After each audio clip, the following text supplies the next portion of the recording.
Was not even close. Celtics blowing out the 76ers in Game 7, 112-88. Jason Tatum scored 51 points, setting the Game 7 scoring record, erasing what was set by Steph Curry just a couple weeks ago, by the way. Joel Embiid scored 15 points, 5 of 18 shooting. James Harden scored 9, 3 of 11 from the field. Whew, Shannon, was yesterday more about the Celtics or the Sixers? Yeah, well, that was Celtics. It was about this guy. Look what I got, Skip. Oh. You know, Skip, you know what? Do you mind, I'm going to make me a little something right here. I got me a little something. Make me a little something. You go ahead and talk. Because I know you all upset about James Harden. You know, you get you about 2 ounces of this old good, this Shea by Laportier. Wait, is that apple juice? No, that real thing, Skip. You know, you get your about Wait, I thought ounce and a half of vermouth. I thought you didn't drink. I just enjoy myself. I mean, after that game, or what you call them, you get you another ounce. Wait, Jason Tatum drove you to drink? No, Skip. You just go ahead on there. You know, I'm just doing a little something. Just make me a little cocktail right here. Really? Put a little some of that right there in there. You look like you've done this before. Yeah, you know, I'm a mixologist. You know what I'm saying? You throw that up there a little bit right there. Put that right. Hold on. Put this right here. I'm a mixed up ologist. Yeah, well, I don't know why you mixed up. I didn't know you drank. Why you mixed up right there and do it like, look at that, Skip. Oh. Wow. You didn't know your boy did that, did you? I did not know. This is a new Shannon Sharpe. Yeah, you know, hey, for JT. You've come out of your shell. Yeah, you know, a little something right here. Here's you, Skip. Okay. I have nothing to toast you with. Woo! Woo!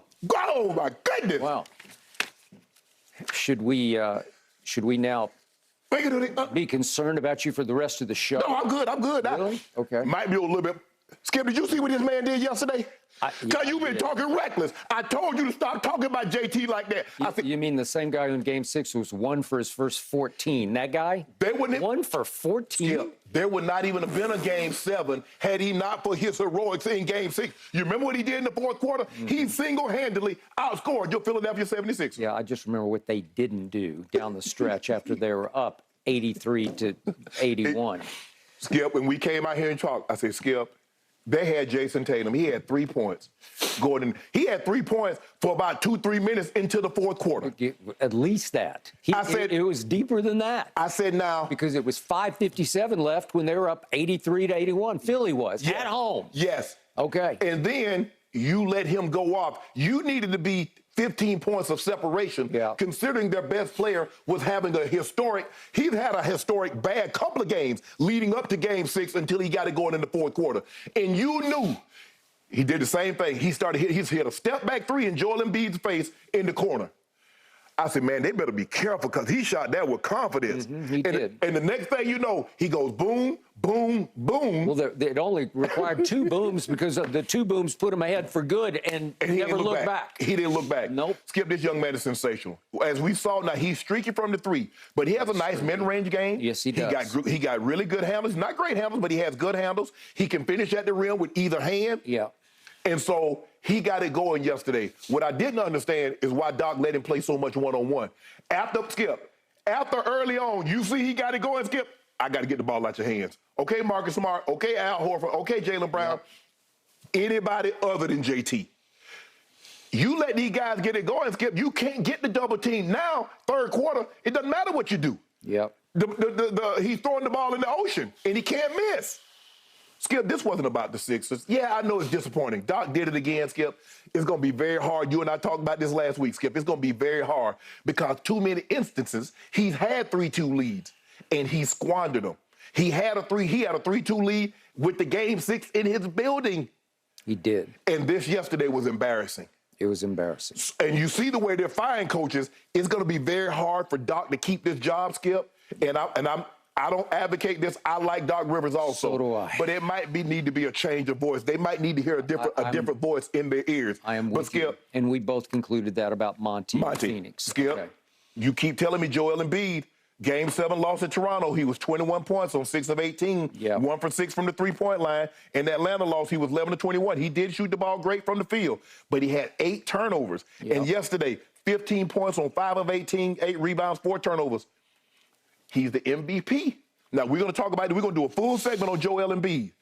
You told me when he thought and you thought he wasn't going to win the MVP. MVP doesn't matter. It only matters about the playoffs. Yeah. Okay, you got everything. You had sweepstakes. You got the MVP, and here we are in the playoffs. And you gagged this last game, bro. Skip, this was all about Jason Tatum. This was all about the Celtics.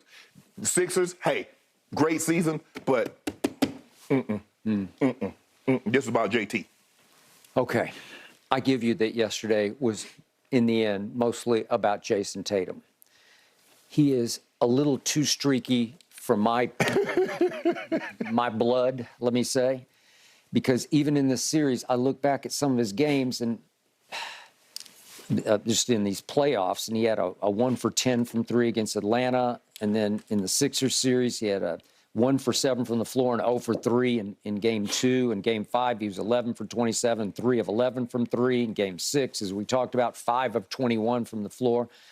Wound up 4 of 11 from 3, but at that one point, he was 1 for 14. He's extremely streaky, but when he goes hot streak, when he goes look out, because he is a first-team All-NBA streaky shooter. Twice. So the point is, he has firepower. We're not talking about some role player who's streaky. He is a potentially great player, a superstar who, when he streaks, you just get demolished because he's that good. He was shooting that 3 yesterday, Skip. He even turned around like, oh, my God. He couldn't even believe it. And the best one I thought he made was at the end of the half that gave them only a 3-point lead at halftime, but it wasn't a step back. It was a sidestep three where and then he went one big step left to create a little bit of space, and he lets it go.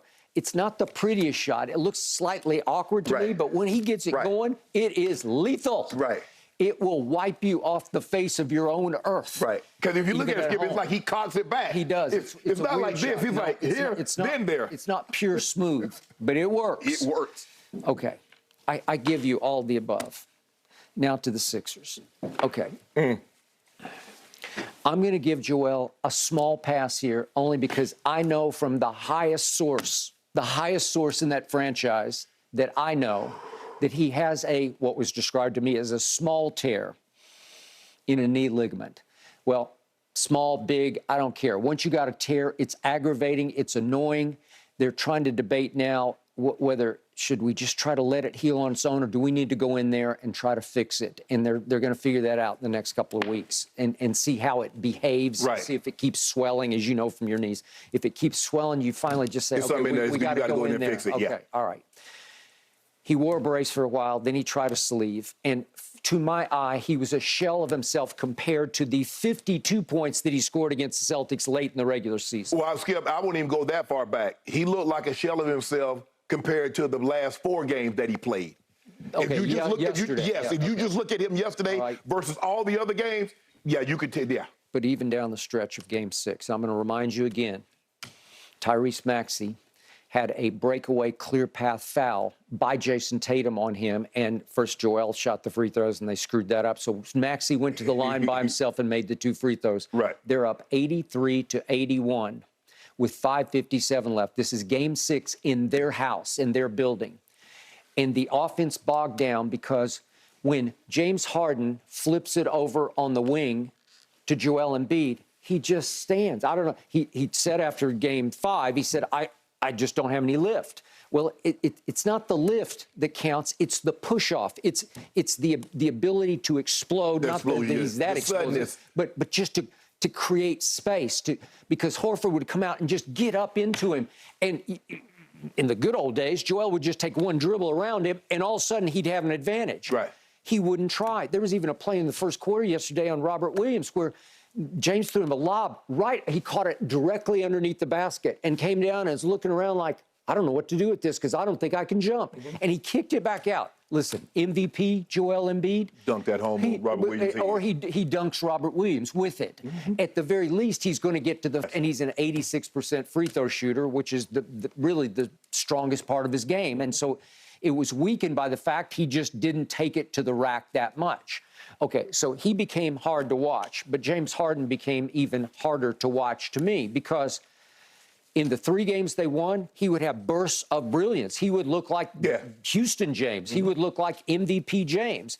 And then in the 4 losses, he shot 22% from the floor, 22% from the floor in the 4 losses.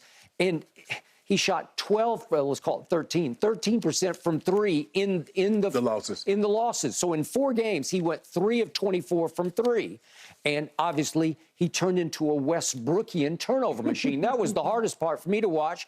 And I kept telling you along the trail, Shannon, honestly, I have such high regard for his basketball genius that I don't know if he's just a choke artist in these biggest games, or if this is weirdly like he's down on Doc or mad at Doc. He said after the game, I'm okay with Doc, which seemed like damning with faint praise, right? Okay, I'm okay with him. It sounded like maybe I want to go back to Houston. Well, good luck with that coach down there. Or he wants to play for somebody else in Philly. Maybe. That's not Doc. Okay, you well could be right, and he may get his wish, and that may not be his wish. That may be the owner's wish at some point. Josh Harris, but, yes, and remember, Josh Harris now just bought the Commanders. He just bought the Washington Commanders. So we'll get deeper into that in just a second. But the point is, James Harden went 3 for 24 from 3, and it makes me wonder, okay, is he just an evil genius that wants to get Doc out? And so at the crucial moments of the game, does he say, I'm going to mess this play up because we've done enough to make it look okay? So here's the turning point of the game yesterday. I'm taking nothing away from your guy. But this is 8.5 minutes left. In the game, second quarter, second quarter. 8.5 minutes left in the second quarter. James gets a breakaway on Jaylen Brown. And Shannon, this is a play he makes in his MVP sleep. This is a play you can't stop him from the rim back in his day. He gets this little breakaway. He says, okay, I got this. And he goes right by Jaylen Brown, and he's got him for a second, and he loses the basketball. And then, insult to injury, literally, he decides to try to make it look like he